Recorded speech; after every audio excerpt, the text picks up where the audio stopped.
Boom, this is another episode of TTM Chat. And we've got a mega dope turntablist in the house, DJ Polarity.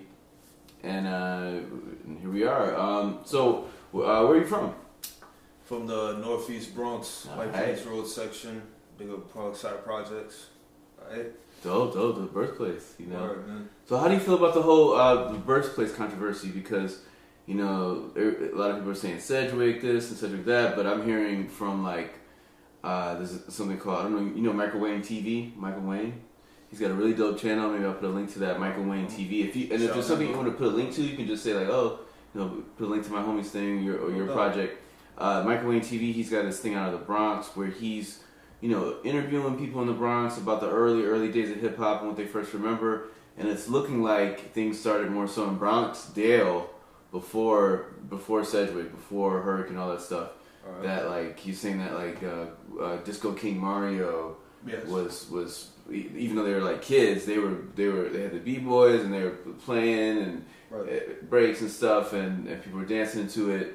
What we would call hip hop today, before 71, right? No doubt. That's definitely part of that inceptive era. Mm-hmm. It's not necessarily a thing I personally debate because granted those years I wasn't even born yet. Exactly. You know what I'm saying? So with Bronxdale, that's closer to where I'm at. Each different section of the Bronx has a specific history to it. Mm-hmm. A lot of people don't mention Sedgewick as far as the first jams might have happened there.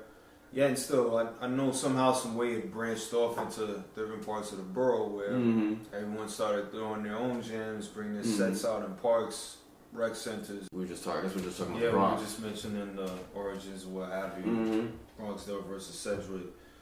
With Bronxdale, I know that's close to Parkchester, which is, that's alongside the whole 6th line of the South Bronx. So as I mentioned, everyone has their own origin, their own history out of the borough. Mm-hmm. Me being from the Northeast section, we have our own history where it's part of the connection of West Indian community and how it's incorporated with hip hop. As far as a lot of people tend to forget, definitely in this day and age, there's different musical elements which make hip hop what it really is. So with the reggae element, a lot of things started to make sense to me as far as production.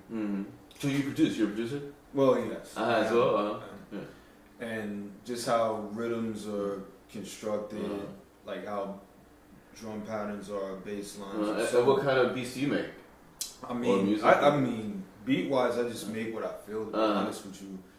People could put it in the boom bap column. People just say it's hip hop, which it is. It's always gonna have that incorporation with it. Yeah, it's still whatever mood I'm in. It could be something smoothed out. It could be just somewhere it's just super aggressive, where you may want to fight the system while listening to what I make, which is pretty much what I'm aiming to do. That's my goal. It has to have a certain mood to it. It has to be. If it's in me to bring it out, that's what it's going to be. It's not going to be just something where it's just for the sake of, I just want to make a hit record. That ain't work jack, because now more than ever, it's here today and it's going today. You know what I'm saying? So, who are some of the turntablists that you were inspired by? It could be a long list, but specifically I'll say definitely the X-Men / Executioners crew. The Allies crew. I'll even say some of the Scratch Pickles in regards to what they did musically. Yeah. Because stuff like Wave Twisters from Keyword, Phantasmagoria from D-Styles. Yeah, amazing albums. And Anti-Death Device by Mixmaster Mike. And those were coming out in times where hip hop was more MC oriented. It was just more about who's rapping about what, or who's getting the most play on radio. Yet when those albums drop, and of course I gotta mention the Expressions album by the Executioners, because those albums, it kind of got me in a place where it let me know anything is possible on the turntables. You know what I'm saying? We don't just have to just scratch after someone's done rapping their Exactly. 60 bars. Yeah, now in we can the literally bridge construct. or, Yeah, you know, we can construct or anything. low in the background of the chorus, you know. Right. We get that 8-bar bridge and that's it. Yeah, exactly. That's our 15 seconds of fame. Now. Or the outro. A lot of times. Oh yeah. Outro. So every now and then, right when you outro. get to that one cut where you're like, oh, what's that? Beat's already fading out. The whole thing is gone. So definitely with expressions, that showed me that you can take 4 DJs or one DJ can have an idea, then it becomes a composition. So I mean, all of those albums played a role as far as me thinking a little outside of the box with DJing, and also let me know that anything's possible with a DJ by himself. So you mentioned the Pickles and you mentioned the Executioners. Who would you say? Who do you think won the battle when they had the real battle? 6. Oh, man. Who won? That's tough, bro. That's so tough. I'm gonna go. I think the Pickles won. I just think the Pickles. Don't just get me wrong. Because I they feel were. like, to me, I feel like the reason they won was because they were, they were doing something that was more new at the time versus more juggling more, and it was more of a scratch band thing.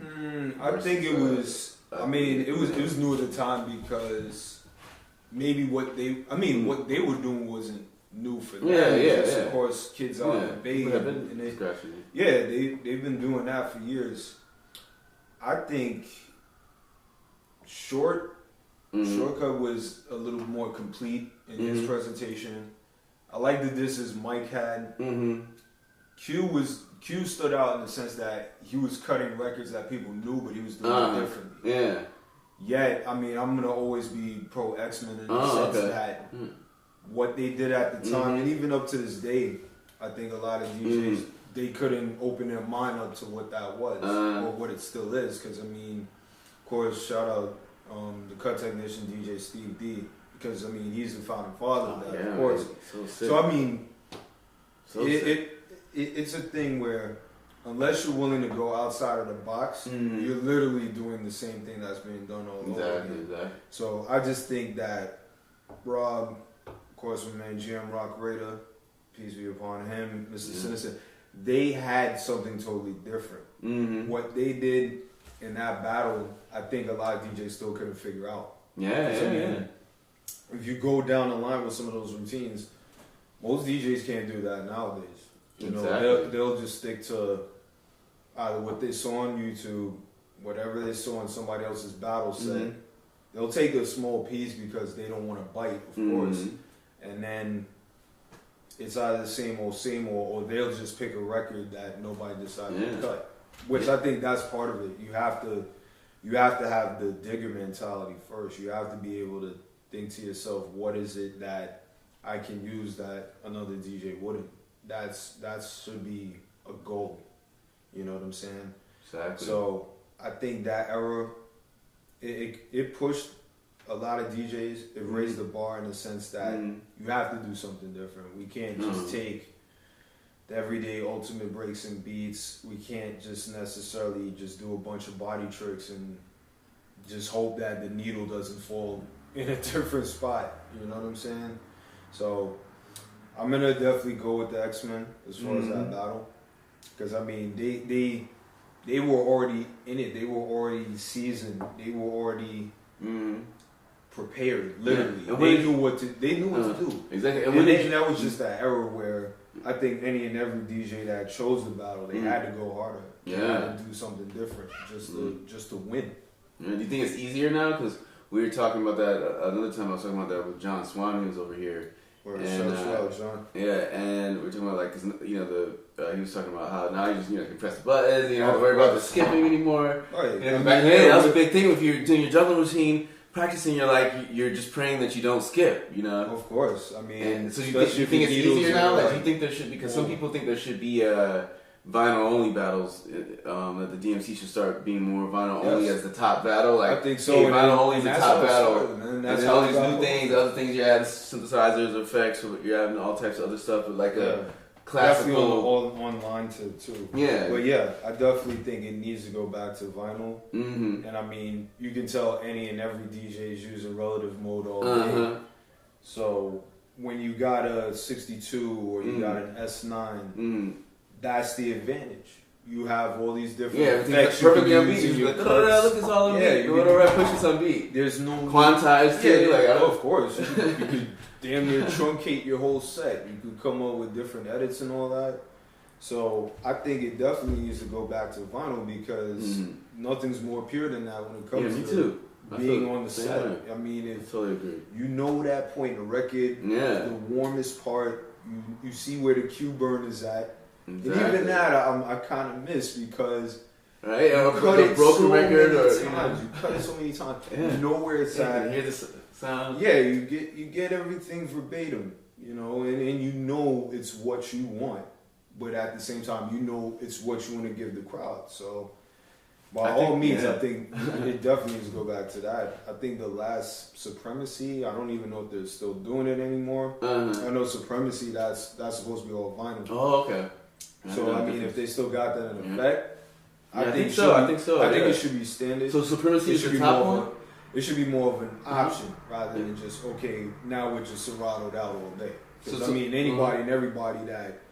Unless they do it for real, you know, it could look like a bigger deal because you're hitting those buttons on time, or like you said, or you produce it yourself. You put the samples in the exact place where you want it to be. Of course. And then it's just like, oh look, now I can just go like that. Yeah, and it's just all the samples are in the perfect place. Yeah, it's just all. And then your new disc on the next thing is in the perfect place too.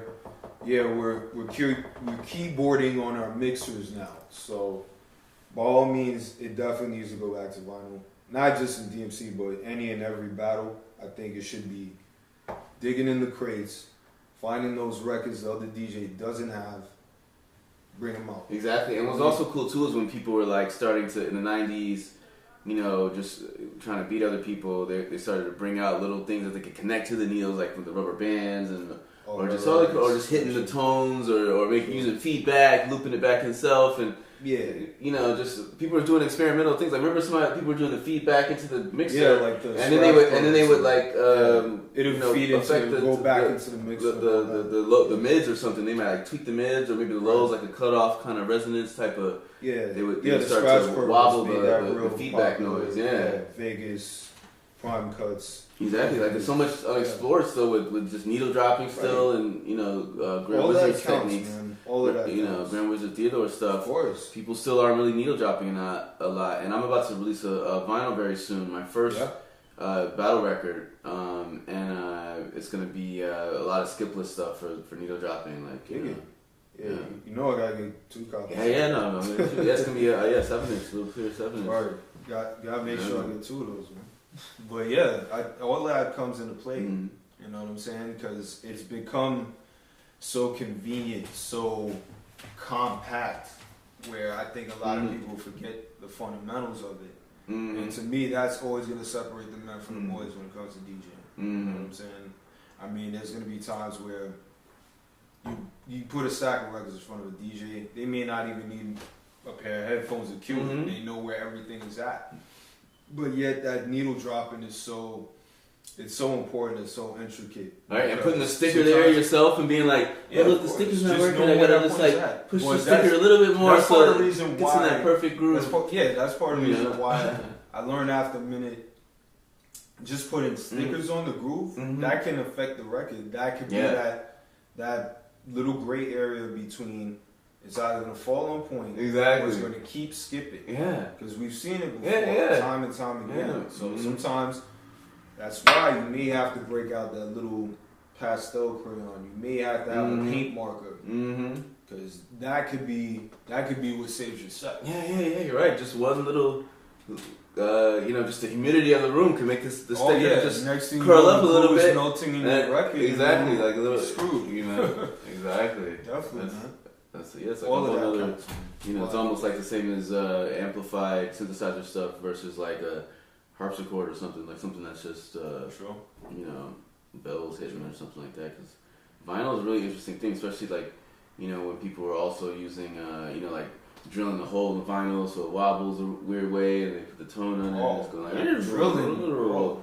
Remember, somebody did that in DNC once where they drilled a hole in the vinyl Oh, they had so a power drill so in their set to do it? I don't know. They probably already had the holes pre-drilled. Oh, okay. And then, like, just like Mysterio. You know Mysterio? Yeah. The brother doing the magic? Yeah, like, he was like, doing they'll crazy have stuff two with records in vinyl. one, Yeah. like, Exactly, records yeah. just Like, he appear must have had bugged a up. line. I think he had, like, a hole drilled in it so he could be, like, he could play, like, a regular record, but then he could go like this, and the two records could... Two records like that. Got actually. You know, it was like one is different black, colors. one's green. Right? Oh, no.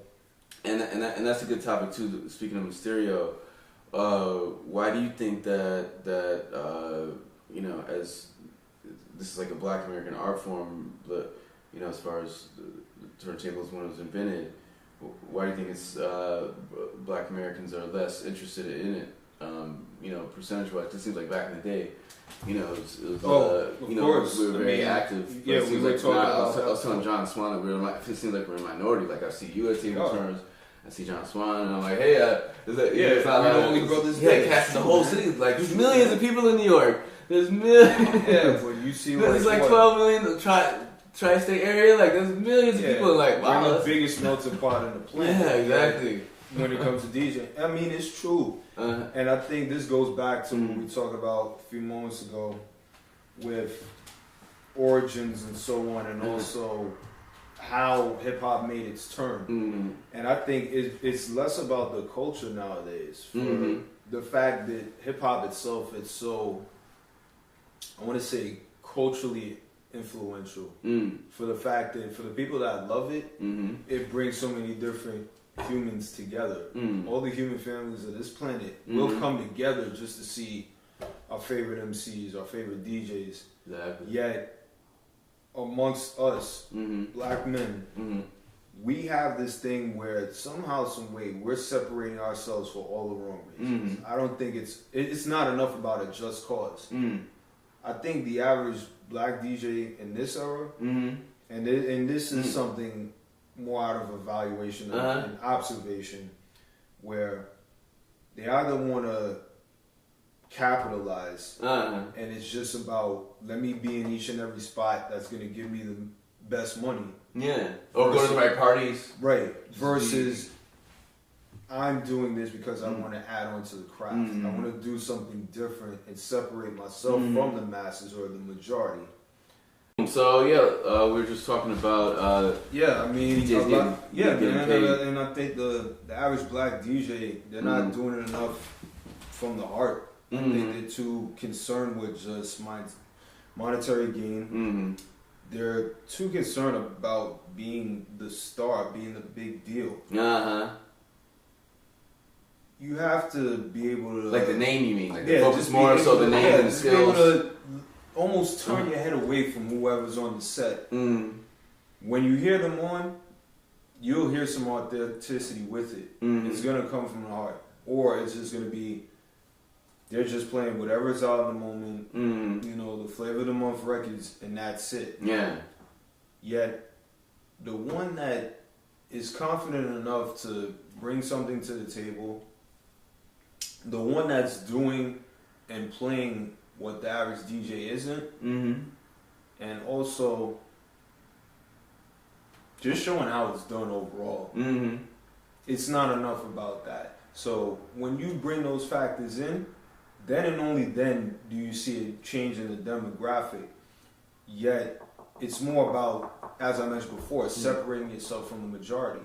That's why you see more Asian DJs, you see more Caucasian DJs, you see DJs out of Europe that'll, you know, they'll be in every other battle, yet they'll take it, versus a brother from our area that he may not know enough, or he may not put in enough effort in which he can be global. I mean, I myself, for 15 years, I'll be honest, there's times I took certain steps that can get me there, yet I backtracked in a sense, or held back, because I knew there was more I needed to do, more I needed to learn on the turntables. So in between that, it has to be about self-confidence. It has to be about being able to use what you know to add on with the next person. So there's probably a DJ you know from right here that they have no outlet, or they may not know what it is they need to do to make themselves be heard. Yet you may have a knowledge of it that needs to be shared. So that's the most important thing. Totally. What it is we know about ourselves first and foremost, we have to be able to share that with everybody else. That's what makes us who we are. That's what makes us kind of a big deal. You know what I'm saying? So I think it's about the black DJ learning themselves first. After they do that, they spend the QT on the set that they need to, and then of course, just go out and about wherever it's at, go find it, and then show them who you are. That's what I think it is. And it's similar to skateboarding too, like absolutely, whatever, definitely in an athletic arena, you know, whether it's skateboarding, possibly any type of contact sport, or even like Stevie Williams. You know, like Stevie. Shout out to Stevie Williams. My mom is her boyfriend is Stevie Williams' father, actually. That's what's up. And yeah, you know, Steve Williams, he's like one of the only brothers in the whole skate game, you know, it's like... Right, and he's one of the biggest names. Yeah, exactly. So, and the cool thing is that he was able to monetize it and we start making the money from the clothing. Oh, also speaking of that, shout out my man Ben Roby from Ninja fucking Sonic, a.k.a. Sonic fucking Ninja. Dude, exactly. Perfect. Yeah, big shout out Jaja, of course. Word up, man. That's my man. He and I went to A&D. Oh, okay. I know that. Okay. Yeah, I mean... shout out Telly, too. Shout out Telly. Oh, word up. Yeah. Yeah, of course, my man, Cho Cosby, a.k.a. DJ Yamas. That's another brother that gets ill on the deck. Yeah, he and I, 4 years in A&D.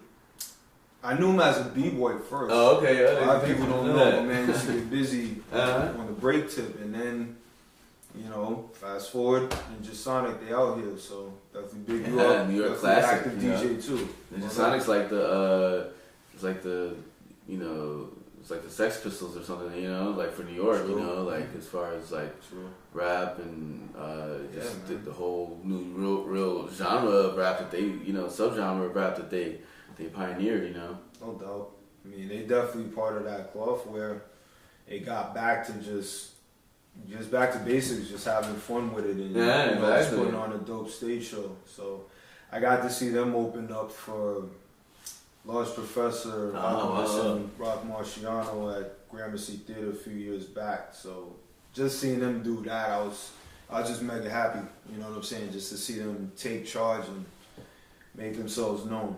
So what was like that? What was that like living in growing up in a New York high school where it's like, whoa, was it like there's a lot of people involved in hip hop, or was it just like, oh, it's just a couple of kids, you know? A little of both, honestly, because as I was going through those 4 years at Art Design, somehow, some way, there was always a connection back to hip hop. Whether it was somebody that was a fan like me, or there was graffiti writers, because I mean there were a lot of writers and from different boroughs. So you think there would be more writers than DJs at your school, or MCs? Definitely dancers? More writers than MCs for sure.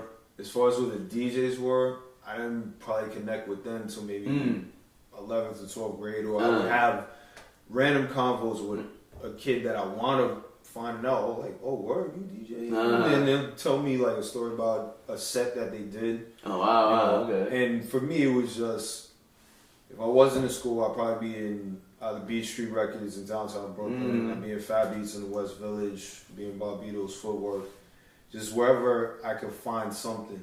So I think it was more about just finding whatever I could. It was college radio. It was reading Stress magazine. It was literally digging in record stores, just finding records I never knew. Yeah, so it was a little bit of everything. Sometimes it was just the actual action, the footwork, sometimes cutting class just to find records. You know what I'm saying?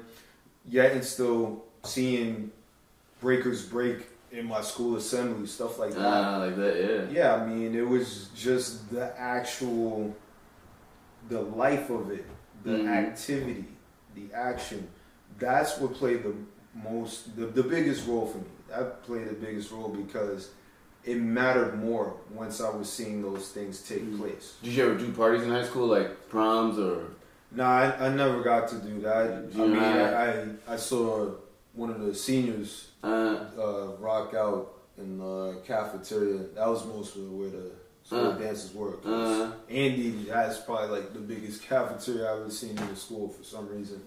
So he was just doing his thing. He had a pair of 12s, had the red dust cover. I was like, yo. And to this day, I just like looking at a 1200. Something about the craftsmanship of it.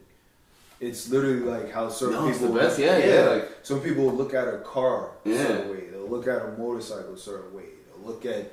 Yeah, I'm about to switch back. A building. Yeah, I'm about to switch back to 1200s because I had loaned my homie. I had these, two 1210s, and he never gave them back. Oh man, the 1210. He was like, oh man, he never gave them back, and I was just like, and that kind of ended our friendship, and I was like, hey, you could pay me back slowly over time. Just hit me off with like $10, a week or a month or whatever. Just like so hit me like. That's worth a lot of money. Those tables, of course, man. I mean, the 1210. And he's like, "Nah, man, I can't get you back." So I was like, "Yeah, But so I was just like a person. I got one for $300. I got a 1210. Nice. Yeah. Yeah, man. And I mean, the first time I seen a 1210, I think this was back in I want to say 95, going into 96.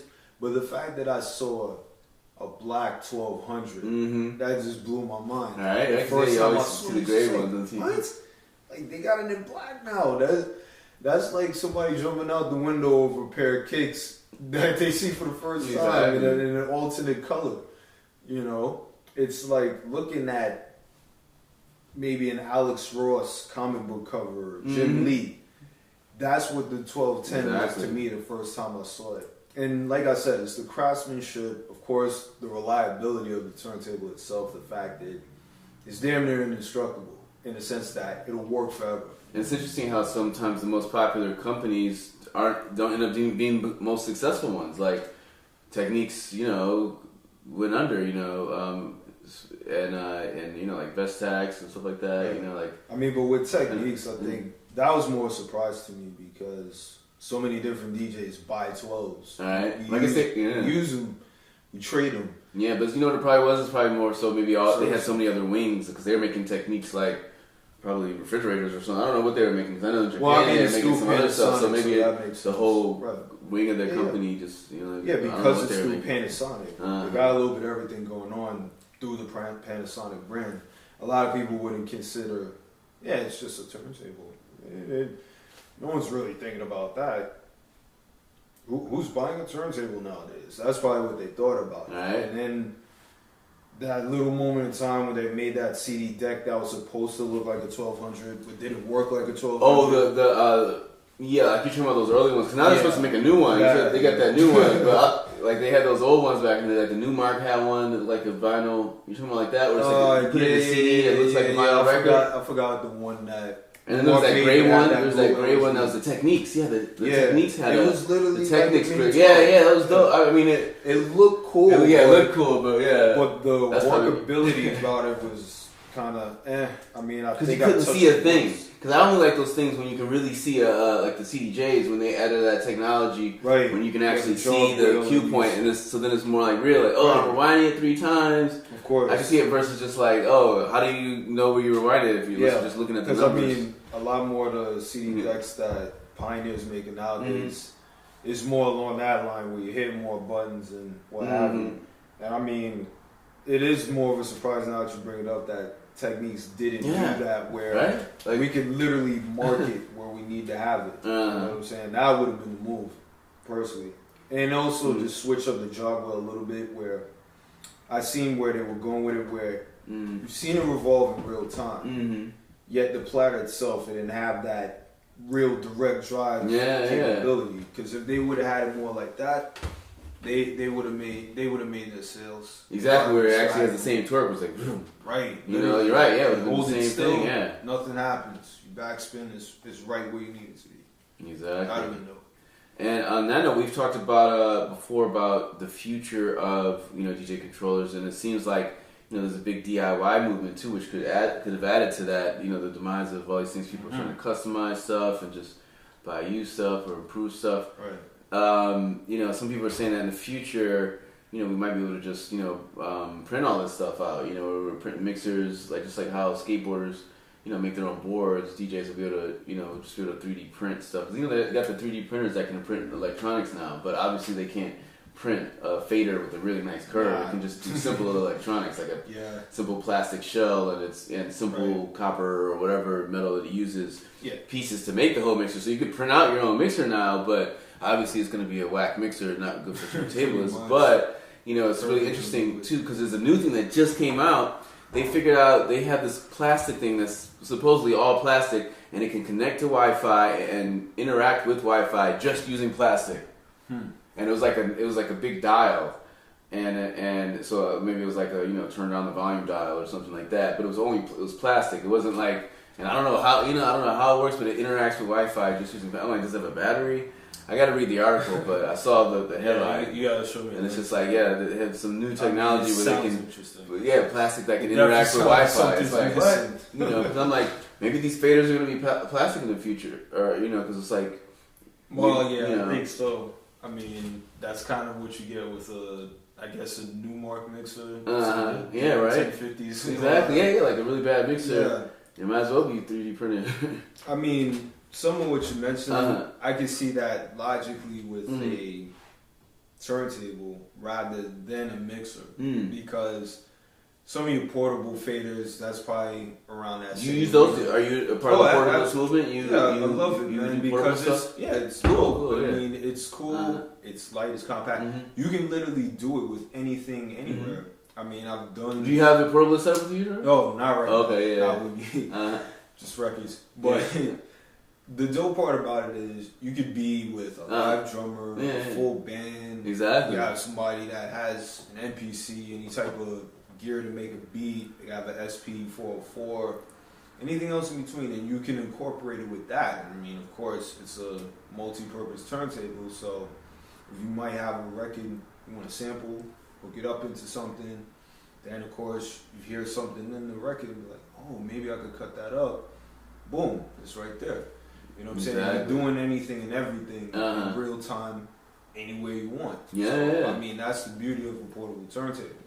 But definitely with the technology you mentioned, with the plastic and the wires and thing, it makes more sense with a turntable because as we've gone through so many mixers through the years, we know enough, or at least we know what might be missing. We know the life expectancy of a fader. Some are shorter than others, some are longer than others. So with that, whatever it is that you can incorporate and make it compact, it has to be in tune with this.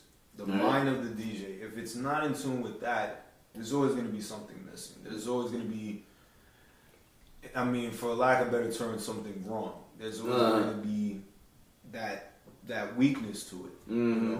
So I think the more that some of these companies start asking more questions to DJs, the better the gear will be that they put out. Definitely. So, what do you think about this? I've heard theories that, with a smaller record, you could cut faster. Do you think you could cut faster with a smaller, like a 7-inch or 10-inch versus a big 12-inch? I mean, obviously, if it's a big, heavy vinyl, do you feel that, we were just talking about, do you feel that the mini portable turntables versus, like, regular turntables, does it change the style of the DJ that's scratching? Like, can you go faster on the small ones? Because it changes your hand control. You're making smaller movements on a smaller record. Versus you got a 12-inch record, you're literally stretching your wrists and fingers. And like Joe Cooley used to always be like this, because Joe Cooley was never like this. Joe Cooley was always like, even with his signature. He was always he was like sideways on the side of his record. And I know Cash Money used to do that too, but I think he got that from Joe. And that'll probably make a little one skip, right? If you try to be like all on the side. Yeah, it'd be a little tricky to pull it off with a 7-inch or 5-inch record. Because I mean, I have a 5-inch record too. Oh wow! Shout out to DJ D-Struck, Magnum Breaks. The thing is, as I mentioned, you're doing smaller movements, so even just with something like a military scratch, or even if you're doing something like a chirp, you kind of have to be in the pocket with it. If you do notice that, because sometimes if you're moving too if you're forcing yourself to be faster on a 12-inch record, sometimes that's where the skips may come in. You're not going to be as clean as you need to be. So you have to be in the pocket a little bit more with a 7-inch record. So this way, once you go back to a 12-inch record, you're going to notice a difference in all actuality. Yet I like the fact that certain 7-inch records they're skipless. You get different sentences going on, so this will help your phrasing. So every now and then, I think it's the move that you go from small to big sometimes, and even vice versa. Do you feel that it is like the difference, like let's say with basketball, with like a women's ball versus a guy's ball, or like do you feel like it? Because I remember I used to practice a lot of basketball when I was in high school, and anytime I would use a women's ball and play with it a little bit, I feel like it would mess up I feel like it would affect me because for years I was using CDJs. I was scratching CDJs, backspin and stuff, and then when I went back to vinyl, because I wasn't going back and forth, like I took off a break from vinyl for a couple years way back, and I was like when CDJs first came out, I was like, wow, this is just so cool. I can put anything on here. And I was doing a lot of stuff on that, and then when I started getting on vinyl again, it just felt weird because it was like, it's almost like that, I was so used to the CDJs. Some of that is, and now CDJs feel weird to me. Comfort zone. That could be a comfort zone thing. I mean, you're always gonna find a difference because you got more jog wheel technology versus direct drive, actual vinyl that you can just hold at one point wherever you need it. So with that, I think one thing, a smaller piece might help you to actually gain that control. It can help you be lighter and more fluid. That's what you should use it for all else. Because with a CD deck, that's the only real difference. You don't have an actual platter. You have a jog wheel versus platter, slip mat, vinyl, etc., on a turntable. So, and what company do you use for your fader? Your portable fader? Right now I'm just using a Cutter fader. Shout out to Tokyo. I'm always curious because I years from now, the Raedawn fader. There's probably going to be a lot more in the future. So. It's just interesting now. There's only a couple of companies, a handful of 5, 6 companies, Frisk Fader and stuff, and it's just cool to. I'm just curious who in this early stages who's using what. Right. I've also tested out the Jesse Dean fader. Shout you out because I actually had a chance to meet him at this year's past DJ Expo in Atlantic City. Dope. A good guy. I mean, it's a really dope fader. If you're using a PTO one scratch, you know how to modify it. The one that's the little one, that little fader. Yeah. So you got that one in there. You get that installed in your. No, that one I don't have, but I own the Cutter fader. You use your Cutter. Yeah, okay. Yeah, that one's cool. I mean, it's a simple hookup. You know what I mean? And if you have a Numark or probably even a Andy Trax, if that's your preference, easy to use. Hooks up into any speaker, I think they just have to work a little bit more on the expectancy, the life expectancy. The curve is there. When you first get it fresh out of the box, nice curve, Yeah, and still, the maintenance takes a little bit. Fortunately, you can get a tutorial on that via YouTube. I know I gotta rewatch it myself just to bring my fader back to life. So talking about faders now. What's your favorite mixer? Wow, my favorite mixer. That's kind of tough because I love Rain. Exactly. I'll be honest. If I had like mixer without a new fader and stuff, because some people might be like, "Hey, I want this mixer with that fader installed." Like not like definitely, no fader, Rain, like off the definitely Rain because the press, like from Rain, the store. If you just get like that fader from the store, just fresh out of the box, new. I love everything about Rain because all 3 faders, they're nice and crisp. You can set them up the way you want. And the curve is nice too, of the not just the curve, the electric curve, but the actual curve of the thing, right? Isn't it? Aren't the Raider caps have a little curve on it or something on the top? Yeah, it's not like an exact square. It's like like I think it's a little bit more tapered. The 56. Yeah, let you bring that up. Yeah, man. I just think most companies just have a block, perfect, prism. Right. Of a more angular. More that. Exactly. Some might have a little bit of a thing. Yeah, a little blocky. Yeah, but it's always blocky. 7 or something like that. Yeah. But yeah, definitely the Rain, great sound quality, fader durability is always on point. So that or Rain all day, man. Yeah, right. So Rain over Vestax, Rain over like 07, I mean, 05. Truth be told, my first mixer 06s. was the 05 Pro 2. That was the first one I got. Yet, when I actually started using a ring, I think that was when my man Fred Ones, when I went to go check him in the original TME. And once I stepped to the 54, it was like, my life changed.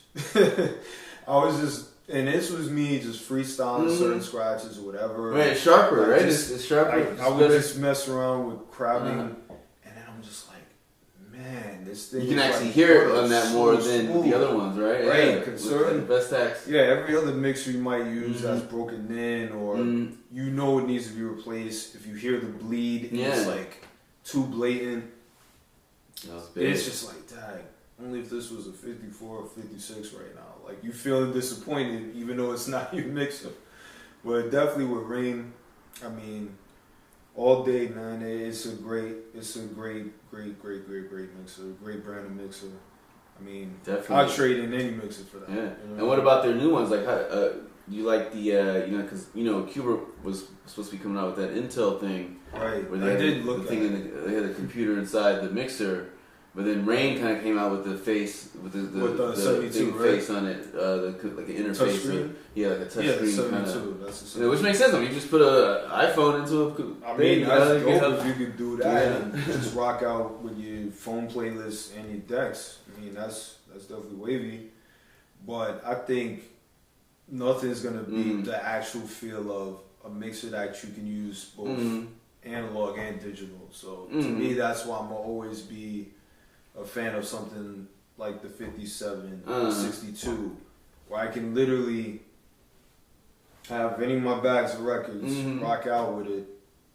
If I want to throw in effects, simple, it's light. I don't got to worry about a bent USB cable. I don't have to worry about my computer dying on me at the last minute because I still have records and I can still do all the same cuts that I would with Serato, but because I know how to use records, everything's right there. So let me ask you this question about battling. Have you battled before?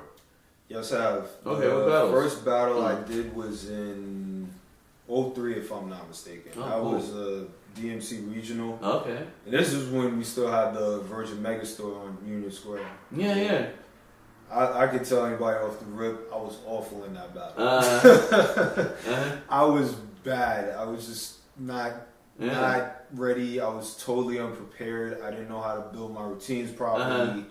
I was so self-conscious about biting also, where because I didn't want to sound like anybody else, that's the whole thing that held me back or just had me stagnant for a few years while I was competing. And also just I had the determined idea in which to build routines, but I didn't know enough about what it was I needed to do properly. And I think one of the best pieces of advice I got in regards to competing was from Steve D when he told me you have to emulate to create. And it took me a while to figure that out because first and foremost, as I said, the whole self-conscious thing where it's just like, man, I don't want to have to just sound like so-and-so and such just to make something. Yet once I actually started listening more, not just, popping in my VHS or whatever battle, and then just saying, man, only if I could do this pattern or I could do these scratches and put it together. After a minute, once I learned what it was that these DJs were doing, being able to listen to it more, it made more sense what Steve was telling me. And then, of course, watching certain DJs, whether I was at a live battle or whatever tape I was watching, whatever footage I got to catch, certain stuff started making more sense where I was like, okay, maybe if I did this, that, and the third as far as what I do with a kick and a snare with the beat that I have at the moment, maybe I could add more light to it in my own way. This way, it doesn't sound so much like whatever so-and-so and such and such would do. So from there, it was just all about just process of elimination after that, where I got to understand what it is that made a routine stand out, or what it was that made the routine valid in front of a crowd.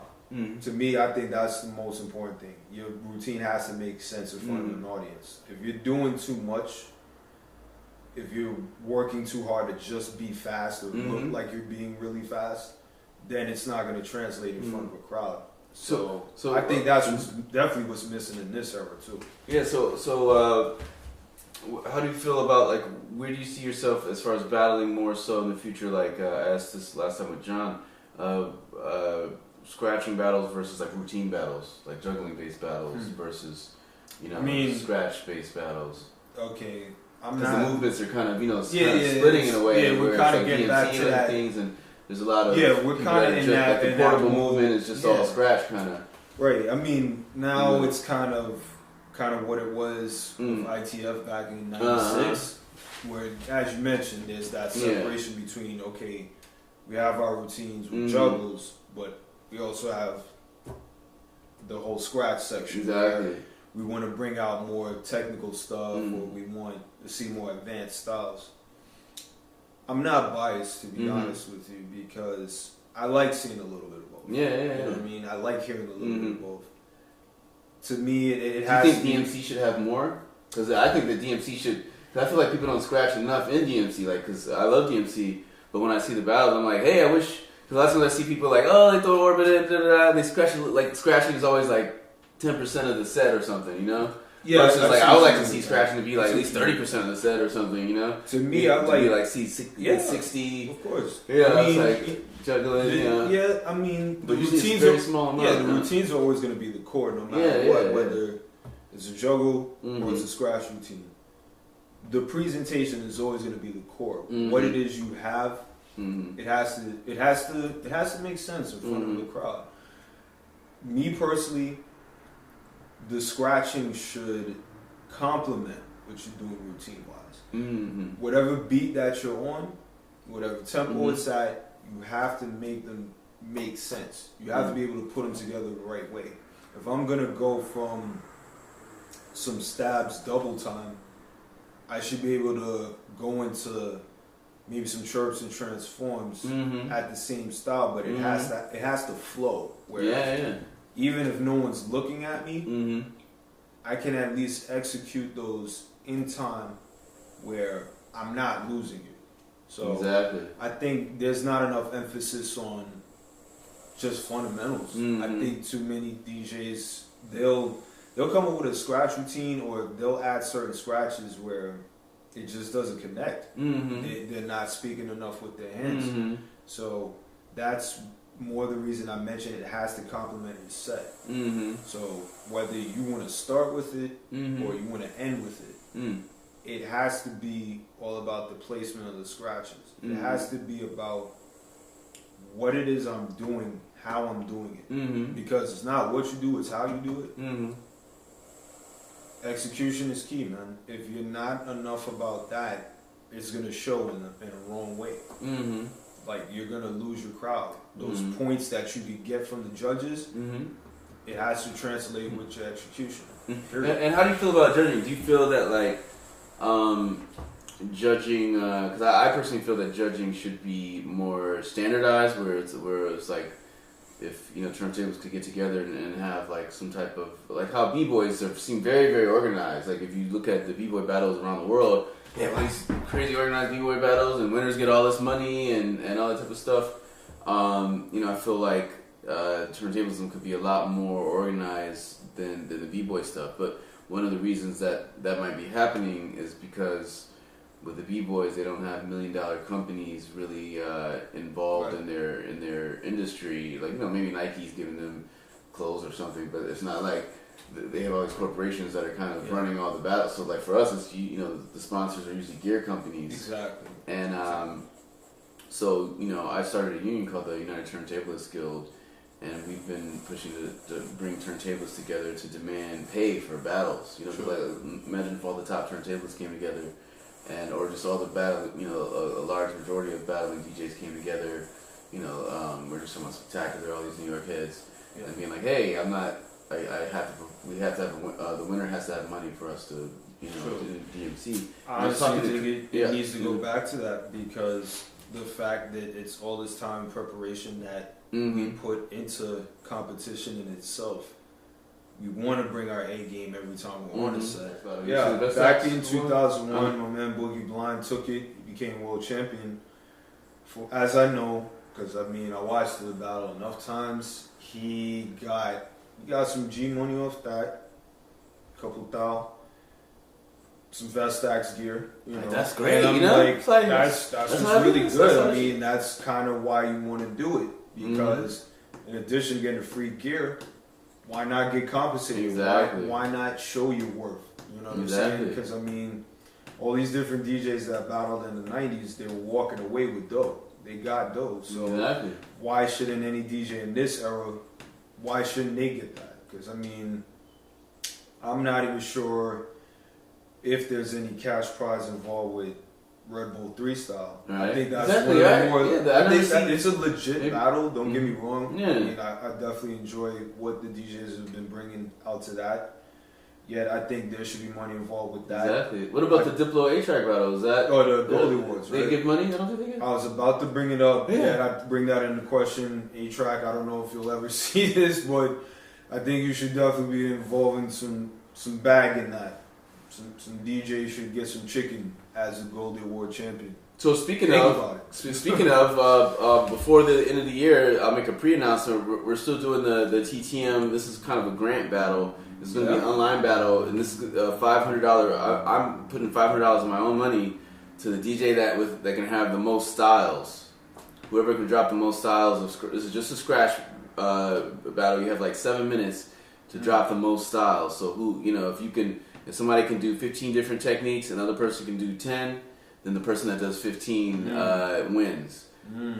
So basically, whoever can do the most styles is going to win. Is going to win this $500 grant, 500 USD, and so basically, but the thing is that flow will be obviously taken into consideration. So if somebody's got 13 scratches with sick flow, but somebody else has like 25 scratches, but they kind of suck. Then the person with the good flow and they've got like over 10 scratches, maybe they would win. Because but really the most scratches are going to win. Like flow, it's not really flow is not going to be a part of this battle because a big factor in the battle because mostly flow is usually the main factor in a lot of things like how dope. But I think that's a different type of battle. I think even within scratching, we can separate technique from flow and be like, hey, this is a tech. Because some people are just focused on technique without flow, like kind of like with b-boys and b-girls, where New York is like, hey, if you're gonna win the rock steady battle, you got to be able to dance. Where if you're in the West Coast in LA, sometimes we're like, hey, it's all power moves. It might be all power moves in Seattle or something, where some cat and they're just like, well, they're just all killing these power moves. We don't even care about the dancing, and I feel like flow is kind of like dancing. That's where it's like, yo, are you dope? Do you have rhythm? Are you a good dancer? Are you a good musician versus can you execute all these techniques? Exactly. So with this battle, it's not even about the musicianship. It's more about, hey, how many techniques can you execute in this amount of time? And still be able to do the technique on beat, like more like gymnastics, like. Where gymnastics isn't necessarily, how they'll do a little dance, like, oh look, I did my dance for 20 seconds, not even 20 seconds, and then it's like, now it's all serious. Now it's like, okay, I wrote down on paper what I'm gonna do. I'm gonna do a triple this and a that. So the person's like, okay, now I'm ready. I'm gonna do an autobahn, then I'm gonna do a flare, then I'm gonna do a chirp, then I'm gonna do some stabs, I'm gonna transform some, then I'm gonna delayed flare. Yeah, so this is honestly, you can't dismiss flow. No matter how many different scratches you may know, whatever you can execute, the flow has to be there. Exactly. That's why I mentioned it's part of the core. Any DJ watching this, it's about your flow. You have to make it part of you. If you're just doing it for the sake of, just and then it's just like, okay, what's next? What else do you have for us? Flow is everything. Definitely. Honestly, because we could break down or maybe even compare different styles of certain scratchers, be them East Coast, be them West Coast. Who did what? Who has more of what? Yeah. You know what I'm saying? When a certain DJ brings out a scratch style, that's gonna be that wave. Yet what are you gonna do with it that's gonna have somebody saying, yo, Raedawn did this crazy orbit combo where it's just like, yo, he added this in between it. It's just like, yo, it just sounded so crazy. It was mad neat. Like, now I gotta go figure it out. You know, for a while, case in point, I was really adamant about mastering the transform scratch because. I mean, I love the way it sounded, and there's so many different things you can do with that one scratch that other scratches may not have. You may be able to do it in one motion. You may have one pattern or just intervals and how you can incorporate it with either something more advanced or it may be just a lead scratch. It's just what it is. Yeah, with the transform, there's different levels, and of course, as you mentioned. Certain flares, Autobahn's, close, open, fader, you'll get used to all those little small intricacies about how you move the record versus just what I'm doing with the fader. So the better you are, just the simple stuff, the further you can take it. Exactly, the fundamentals. It's like building up. Because I see, like. A lot of the people that started in the 2000s that, like, they just, kids that's like 18 years old now, and they grew up seeing, like, Rafik or something. They're like, oh, they might have, like, hey, let me try Baby Scratch, let me try Autobahn. And so their base is like Baby Scratch and Autobahn, but then everything else in between doesn't translate. It doesn't, something's their stack is lopsided, Yeah, man. And it's like without those fundamentals, that's definitely what we got nowadays, man. Exactly. I mean, you got these kids either whether they're from here in New York, they could be in the West Coast, they could be in Europe, wherever. You might catch them doing like a 2-minute video. It could be an IDA entry or what have you. And then it's just like it goes from a march for a bar to just and then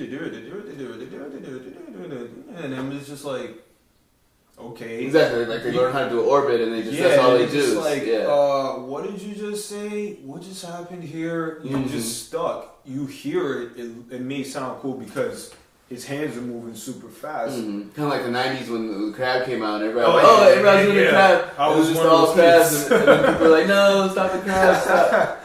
I was one of those kids, like at one point I figured that's what would make me valid scratch-wise. If I can do the crab, it's all good. Not knowing that I had to be able to stab on time, be able to at least do a basic chirp where I can just go in and out with the fader and have my hand held on the record properly.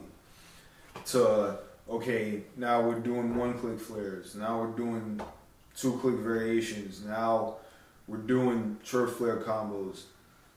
It's about those steps, man, that I think a lot of kids are skipping, how you made that example. They may just get the basic rubs together, and now they're just chasing the new stuff. Exactly, because we grew up, we had to actually learn the styles more as they kind of came out. Yeah, we had to get it by ear rather than just... We saw it was just transforms and chirps and stabs. There was a point where that's all it was. Everybody was just that's transform, stab, that was it. We had to get slice. That, man, or in slice between. Forward. Right. We had to get that by ear. There was no tutorial. Exactly, exactly. I mean, even... I got 95 DMC. I remember being like, wow. I remember being like, that's crazy. I remember being like, wow. I remember rewinding so many times and seeing Rock Raider like, I can't, that's crazy. He's so fast, This, I'm like, and because nobody ever explained to me juggling. It was so hard for me to figure out juggling. When I saw him in the so US, hard. Because I understood backspinning, like, oh yeah, you're going, I understand the whole part. But I'm like, how do they, I just couldn't figure out, like, how do they change the time? How is that happening? Right. And I mean, the core of that is the backspin where, okay, you know how to beat sounds. And the whole walking and stuff and just seeing Shortcut back in the day, I was like, yo, Babu, I was like, that's crazy. Right. I just watched the video and over had their with real rewind button, now you can just scroll, now you just scroll it back. Right. Yeah, you scroll it to 4.35. Exactly. Yeah, man, and I think that's another thing, the accessibility. There's so much of it nowadays versus all we had was our DMC tapes, or we might have had, a cassette. Literally, a cassette tape, but listen to it on the Walkman. You may hear that one cut where we're like, what is that? And you gotta, just in case you got the one, just play fast forward stop. You gotta flip the other side. This is put it on the other side. And what's the funny thing too is that a lot of times there's look-alike scratches. Figure it out really hard. You know, a lot of people don't realize there's a lot of sound-alike scratches, not look-alike, but sound-alike scratches where it mimics. Where you might think somebody's doing one scratch, but it's actually another scratch. Because a lot of scratches will have the same, pretty much same rhythm. Like with Transformer, you could be like and with Orbit, you could be like what That's like sound very very similar, but it has that very small. Only the turntables can really hear the differences. The regular average person probably can't even hear those differences. Yeah, it took me some years. A language, It definitely took me some years with that because when I would watch somebody like a Babu execute the Orbit, and I'm thinking to myself, wow, he's transforming super fast. Exactly. I couldn't figure it out because the way his fader hand is moving, and then of course, because it's similar to a Transformer, you're doing less movement on the record. Yeah. So it took me a while to pick it up, but then he actually broke it down as far as the difference between a transform and a flare, closed fader versus open fader. Exactly. Yeah, and still I think now more than ever it has to be about it has to be more audible than visual. Definitely. So I think once it becomes more of that, when it's just can I hear it and can I feel it at the same time, then and only then does it make it a little bit bigger, a little bit more livelier in a sense. So I think once it's less about anybody else's tutorial, once it's more about you just putting that QT into your cuts, then it makes a whole lot more difference. And speaking of lively, you're DJing tonight, or you DJed last night, or DJing both nights? Well, I was on Gorilla Groove's radio last night for the Time Travel Mix Show. Peace to my brother DJ R Train. Peace to my big brother DJ Fred Ones. He held me down. But yes, tonight I am at Tap Room 307, all vinyl. Dope. So you can catch me catching some blends. Might hear some triples, little trick mixing, maybe. But I did bring some scratch records with me, so I might flex a little bit for the kids. Dope. So anybody chilling there, the cold one probably watching the Knicks, they'll hear me on the set tonight. Great. So I think we're good. Yeah, man. Thanks so much for having me, man. Let's do a quick scratch thing. Let's do this. Yeah, because I can't. I should have the watch going. I can't even tell how long time that was. Like, was that a half an hour? Was that an hour? Maybe. It might have been an hour. Close to a half though. It felt like a half hour, but still.